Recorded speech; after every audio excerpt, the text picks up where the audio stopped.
Fun stuff. So, let's talk about where we are.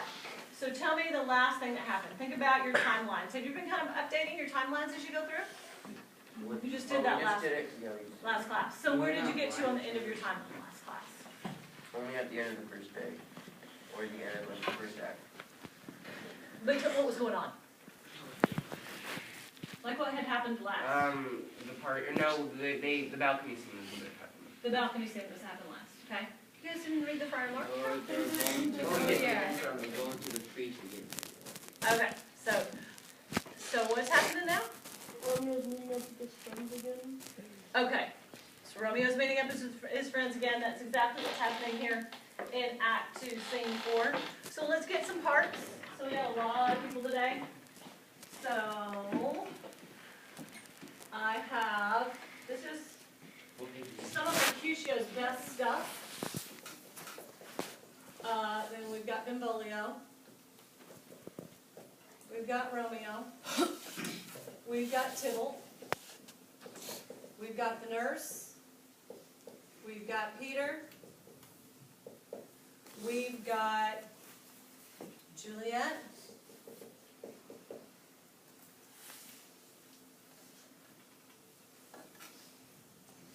That could be it, but we're going to try to read through scenes. Oh, Friar Lawrence.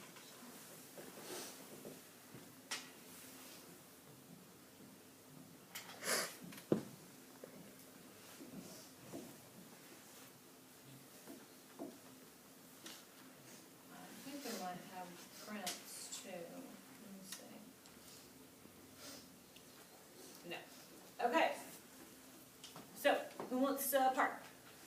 Yes, Kita. Juliet, please. Okay, it's very long. You're in it? Okay, all right. All right, who else? Come on, who hasn't had a part yet? I don't know. Adam, which one do you want? Mercutio. You certainly may. Okay, who else? Come on, you guys. If you're doing honors, your hands better be up right now. Yes, Lily? I'll be the nurse. Emma? Can I be Peter?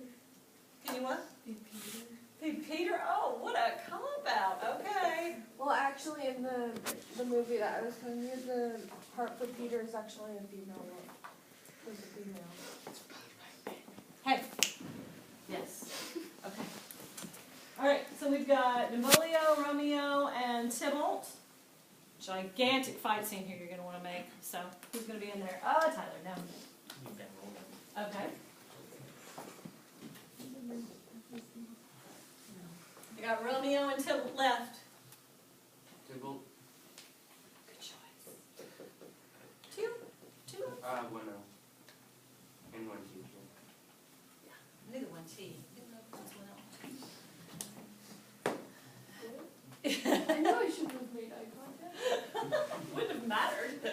I was gunning for you anyway. All right. Yeah, so I just read last time. I don't know that. I'm just a substitute. Mean on the Substitute. That's mean. Oh, God. Welcome back to Miss Garrettland. Okay. You've had the nice teacher. Now I'm back for something. All right, here we go. So it says, and I'll do the stage directions. Enter Benvolio and Mercutio. Good morrow to you both. What counterfeit did I give you? The slip, sir. The slip. Can you not conceive? Pardon, good Mercutio, my business was great, and in such a case as mine, a man may strain courtesy. Yeah, wait. Where are we? Act 14. Page 3. Or Act Scene 14. Act 2, Scene 4, page 3. 20. It's 20. Or like 20 something. Why is mine not the same? I'm on Act 2, Scene 4. Page 3. Or line 22 or something. Yeah.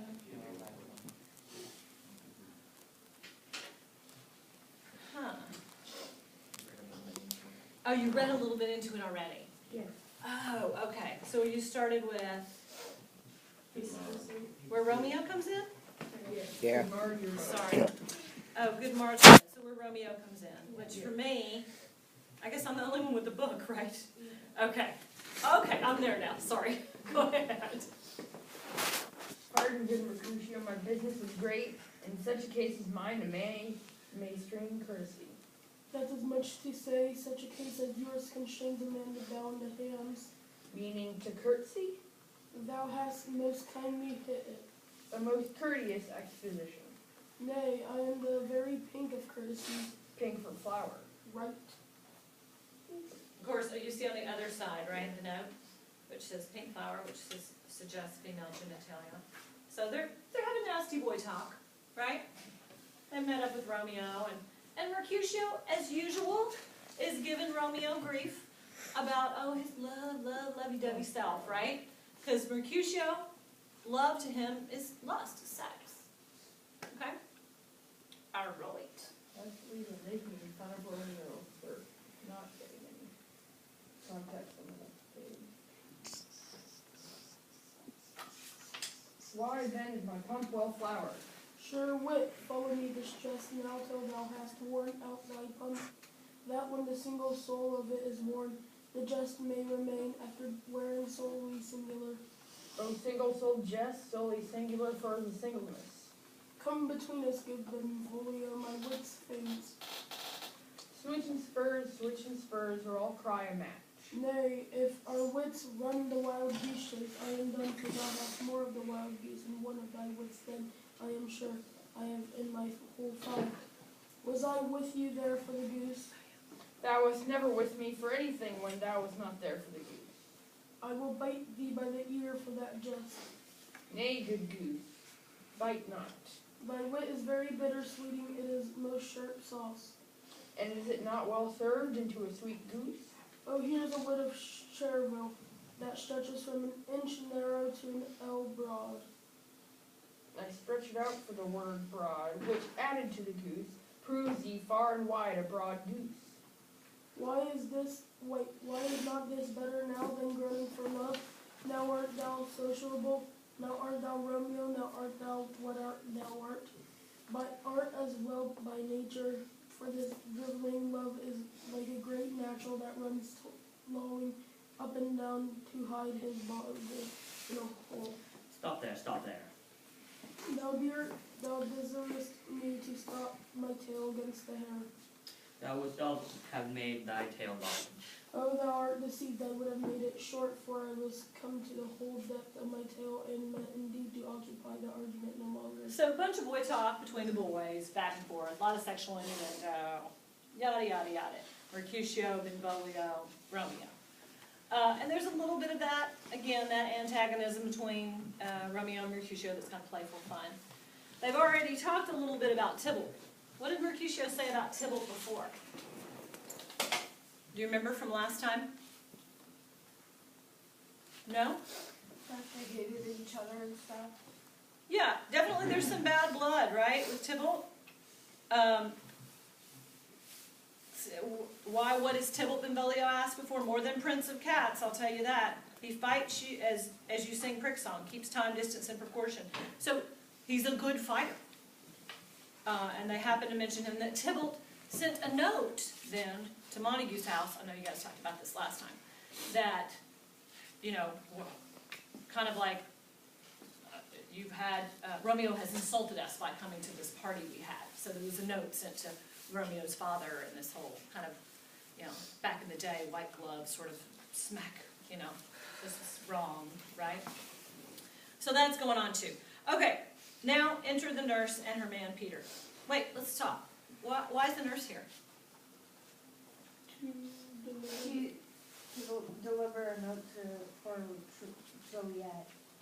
To Juliet? For Juliet. For Juliet, to Romeo, about? Marriage. Yeah, about the time and date of the marriage, right? Yeah, she's the messenger. Juliet cannot leave the house. Juliet is, kind of cloistered in the house. If she leaves, she has to have someone go with her. She only gets to leave, to go to confession. She can't just say, hey, I'm going to go play in the streets of Verona. The boys could. The girls could. Okay? All right, so here's Peter. Here's goodly gear. A sail, a sail. 2-2, a shirt and a smock. Peter. Emma. Sorry, I was waiting. Anon. Sorry. Yeah. Okay. My fan, Peter. Good Peter to hide her face, for her fans the fairer face. God ye good morrow, gentlemen. God ye good evening, fair gentlewoman. Is it good, Ian? 'Tis no less, I tell you, for the body handed thou now upon the prick of noon. Out upon you. What a man are you? One gentlewoman that God hath made himself to mar. By my troth, it is well said, for himself tomorrow, quoth he. Gentlemen, can any of you tell me where I may find the young Romeo? I can tell you, but young Romeo will be older when you have found him than he was when you sought him. I'm the youngest of that name, for fault of the worst. You say well. Markeisha? Yeah, is the worst well, very well took, I faith, wisely. If you be he, sir, I desire some confidence with you. She will indict him to some supper. Abod, so ho. What hast thou found? No hair, sir, unless a hair, sir, and a Lenten pie, that is, something stale, and or ere it be spent. An old hair whore and an old hair whore. It is very good meat and limp, but hair that is whore is too much for a score when it whores ere it be spent. Romeo, will you come to your father's wheel to dinner thither? So, one of the reasons that I love to teach Romeo and Juliet in spring is because, you see that? It's very good meat and Lent. You know what time of the year it is here? It's the last bit of Lent. And what time is it now? The last bit of Lent. Last Sunday was Palm Sunday, next Sunday is Easter. So it's kind of in April, late April, this is all going down. So, all right. I will follow you. Farewell, ancient lady, farewell, lady. I pray you, sir, what saucy merchant was this that was so full of his ropery? A gentleman, nurse, that loves to hear himself talk, and will speak more in a minute than he will stand to in a month. And he speak anything against me, I'll take him down, and he were lustier than he is, and 20 such jacks. And if I cannot, I'll find those that shall. Scurvy knave, I am none of this flirt gills, I am none of his skeins mates. And thou must stand by too, and suffer every knave to use me at his pleasure. I saw no man to use you at his pleasure. If I had, my weapon should quickly have been out. I warrant you, I dare draw as soon as another man if I see occasion in a good quarrel on the law on my side. Now, afore God, I am so vexed that every part of me quivers. Scurvy knave, pray you, sir, a word. And as I told you, my young lady bid me to inquire you out. What she bade me say, I will keep to myself. But first let me tell ye, if ye should lead her into a fool's paradise, as they say, it were a very gross kind of behavior, as they say. For the gentlewoman is young, and therefore, if you should deal double with her, truly it were an ill thing to be offered to any gentlewoman, and very weak dealing. Nurse, commend me to thy lady and mistress, I protest unto thee. So the nurse basically says, you better not be messing around with her. You better be sincere in this. If you're going to break her heart, there's going to be trouble. From the nurse, right? I mean, the nurse is her protector. The nurse is very close to her. So she doesn't want Romeo to just be messing around. She wants him to be serious about this thing. Okay? Okay, nurse. Good heart and I faith, I will tell her as much. Lord, Lord, she will be a joyful woman. What wilt thou tell her, nurse? Thou dost not mark me. I will tell her, sir, that you do protest, which as I take it, is a gentlemanlike offer. Bid her devise some means to come thrift this afternoon, and there she shall at Friar Lawrence's cell be shrived and married. Here is for thy pains. No, truly, sir, not a penny. Go to, I say you shall. This afternoon, sir. Well, she shall be there. And stay, good nurse, behind the abbey wall. Within this hour my man shall be with thee, and bring thee cords made like a tackled stair. With to the high top gown of my joy must be my convoy in the secret night. Farewell, be trusty, and I'll quit thy pains. Farewell, commend me to my mistress. Okay, so what happens here? What does he say? What's the nurse got to do? Tell Juliet that that's already been settled until Juliet, time and place, pretend to come to confession tonight and Friar Lawrence will marry us. So that's one thing. What's the other thing? Wants her to plant a rope ladder So they so that can he consummate can. Is Romeo the most concerned about the wedding or the honeymoon? He makes sure to get those directions in. Rope ladder, make sure you go see my man, get the rope ladder, and when it's dark, when it's night, I will come up and see Juliet. Okay? All right, nurse. Sorry. Slow down. Okay. Now God in heaven, bless thee. Hark you, sir. What sayest thou, my dear nurse? Is your man secret? Did you hear say, two may keep counsel, putting one away? I warrant thee, my man's as sure as steel. Well, sir, my mistress is the sweetest lady. Lord, Lord, when 'twas a little prating thing. Oh, there's a noble man in town, one Paris, that would fain lay knife abroad, but she, good soul, had as life see a toad, a very toad as see him. I anger her sometimes, and tell her that Paris is the proper man. But I'll warrant you when I say so, she looks as pale as any cloud in the versal world. Doth not Rosemary and Romeo begin both with a letter R, or with a letter? I nurse, one of that, both with an R. Ah, mocker, that's the dog's name. R is for the, no, I know it begins with some other letter. And she hath the prettiest Sentinus.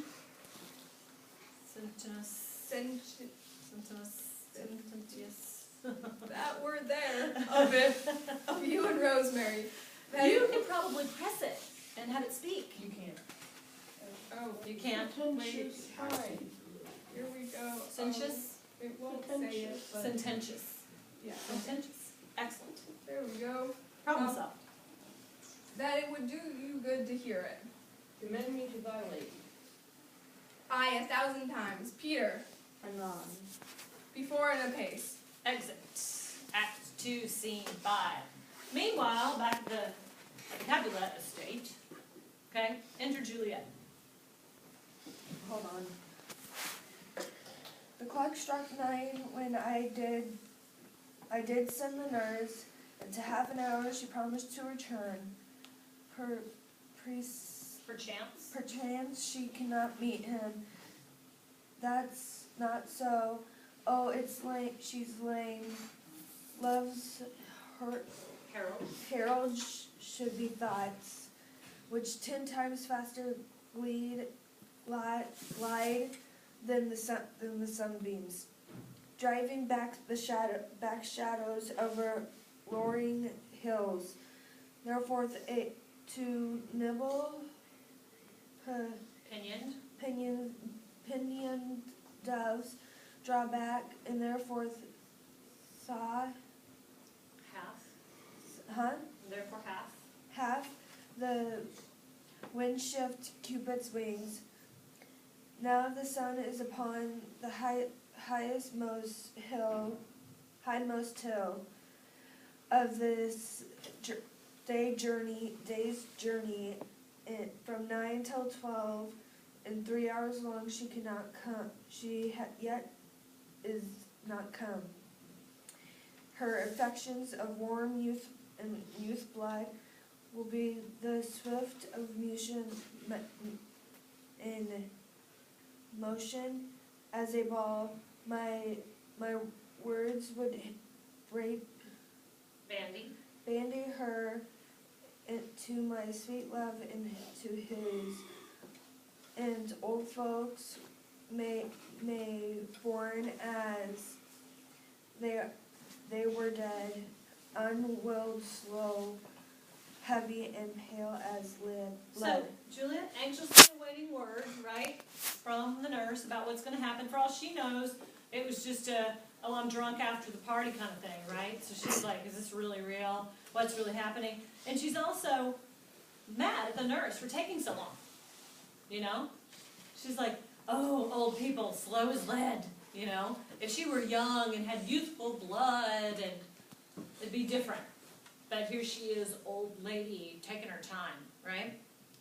Okay, enter nurse and Peter. Peter, Oh God, she comes. Oh, honey nurse, what's the news?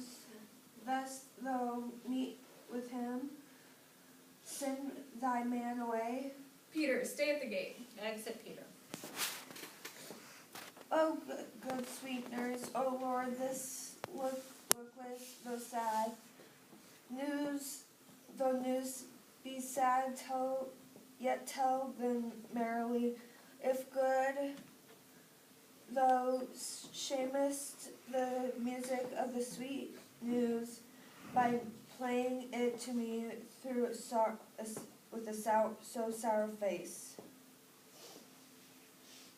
I am a-weary. Give me leave a while. Fie, how my bones ache. What a jaunt have. I would though heart hadst my bone in thy news. Nay, come, I pray thee, speak good nurse, speak. Jesus, what haste! Can you not stay a while? Do you not see that I am out of breath? How art thou out of breath when thou hast breathed to say to me thou art out of breath? The excuse that thou dost makes in this daily delay is longer than the tale thou dost excuse. Is thy good news or bad news? Answer that. Say either. I'll stay the circums. Let me be satisfied. Is it good or bad? Well, you've made a simple choice, you know. Not how to choose a man, Romeo. No, not he. Though his face be better than any man's, yet his leg excels all men's. And for a hand and a foot and a body, though they be not to be talked on, yet they are past compare. He is not the flower of courtesy, but I'll warrant him as gentle as a lamb. Go thy ways, wench, serve God. What have you dined at home? So what's she saying about Romeo? Bad stuff. Well, I need to, let's be more specific. There's some bad and some good in that, right? So what does she say? He's a bit rude, but he's bad in the heart, good in the heart. He's a bit rude, but he's kind of bad in the heart. He's gentle, and all these things are true. What else about him? What does she think that Juliet cares the most about? He's good. He looks good. He's got a good body, and he looks good. So that's when she thinks, well, I guess he looks good, and he's got a good body and all, but, you know, maybe he's not the nicest guy, but he seems kind of gentle. I've always imagined Romeo as some sort of buck-toothed fool. You what? I've always sort of imagined him as some sort of depressed buck-toothed fool. Oh no, you don't get Juliet by being buck-toothed. I imagine depressed and fool would be somewhere in there. I don't know. Miss Garrett, how Yes. come we have to read the original text? Because that's what we're playing with, kind of playing with the language and kind of getting that in. You may or may not have Shakespeare later in high school. You may or may not have Shakespeare in college. But it is a good, you know, to kind of see the language and kind of have some experience with the language when we're reading out loud. Do feel free to go over on the other side and, you know, take a look. I love that that's there because you can tell more about it. But for our purposes, yeah. Miss Garrett.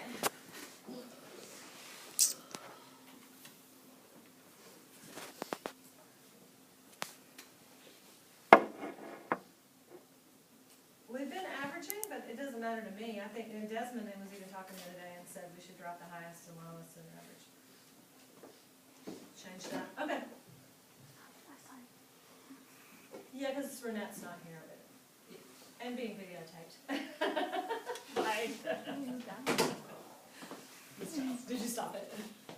That's okay. That's quite all right. Okay. Let's get back to it. Juliet. No. Oh. Sorry. No, but all of this did, I know before, what says he of our marriage, what is of that? Lord, how my head aches. What a head have I. It beats as it would fall in 20 pieces. My back at the other side. On my back, my back. Beshrew your heart for sending me about, to catch my death with jaunting up and down. I faith, I'm sorry that thou art not well. Sweet, sweet nurse, tell me what that says, my love. Your love says, like an honest gentleman, and a courteous, and a kind, and a handsome, and I warrant a virtuous. Where is your mother? Where is my mother? Why is within. There, where should she be? This oddly though replies, your love says, like an honest man, gentleman, where's your mother? O gods, lady dear, are you so hot? Mary, come up, I trow. Is this poultice for my aching bones? Henceforward do your messages yourself. Here's such a coal, come and what says Romeo. Have you got leave to go to shrift today? I have. Then hie you hence to Friar Lawrence's cell. There stays a husband to make you a wife. Now come the wanton blood of his in your cheeks, they'll be in scarlet straight at any news. Hie you to church. I must another way to fetch a ladder, by the which your love must climb a bird's nest soon, when it is dark. Okay, time out. So bird's nest, so here's that metaphor, right? So let's make a note there at 2.5.74.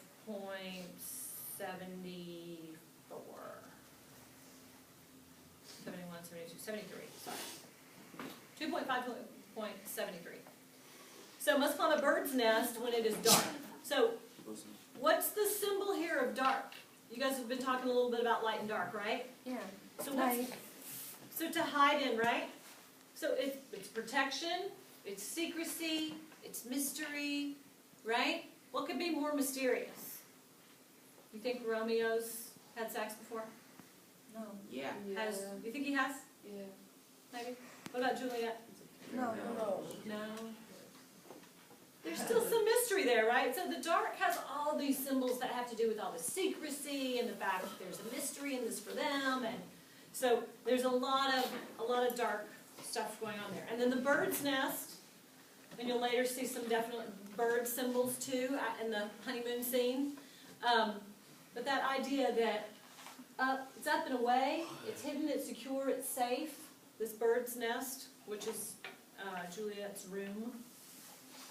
Okay? All right, so keep going there, nurse. Must climb a bird's nest soon when it is dark. I am the drudge and toil in your delight, but you shall bear the burden soon at night. Go, I'll to dinner, hie you to the cell. Hey to high fortune, honest nurse, farewell. All right. Now the wedding scene. Act 2, scene 6. Enter Friar Lawrence and Romeo. But I accidentally went to the next Okay. scene. Okay. We there? Yeah. Yes? Friar's turn. Yeah, Friar's turn. Oh, we never had a Friar? Well, I guess I'll have to be the Friar. Okay. So smile the heavens upon this holy act, that after hours with sorrow chide us not. Amen, amen, but come what sorrow can, it cannot countervail the exchange of joy, that one short minute gives me in her sight. Do thou but close her hands with holy words, then love devouring death do what he dare. If it is enough, I may but call her mine. These violent delights have violent ends, and in their triumph die like fire and powder, which, as they kiss, consume. The sweetest honey is loathsome in its own deliciousness, and in the taste confounds the appetite. Therefore love moderately, long love does so. Too swift arrives as tardy as too slow. So let's take a note here. I want to point out 2.6 and you can do that whole thing like 9 through 15.